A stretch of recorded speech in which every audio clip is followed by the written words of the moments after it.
Actualité à l'étranger, de quoi parlent les JT du monde.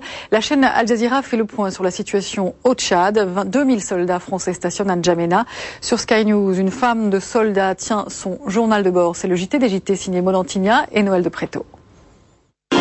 Et c'est maintenant le rendez-vous du Tour du monde en 80 secondes signé Christophe Tizon.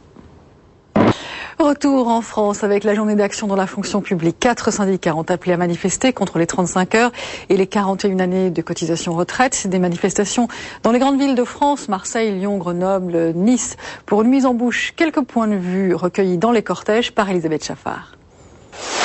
La manifestation principale s'était lancée de la place de la Bastille à Paris à 14h30. Les syndicats ont guetté l'importance du cortège après la faible mobilisation de mardi dernier.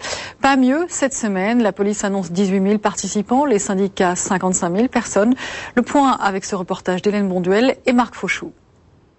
54 000 postes supprimés dans l'armée. Nicolas Sarkozy confirme ce chiffre ce matin. Le président a rendu public les orientations pour la réforme de l'armée devant 3 000 militaires. Les axes, la réduction d'effectifs, les priorités stratégiques et le retour dans l'OTAN. Reportage de Delphine Guédard et Olivier Gangloff. Le meurtre de Nelly Crémel, mère de famille de 39 ans, tuée alors qu'elle faisait son jogging.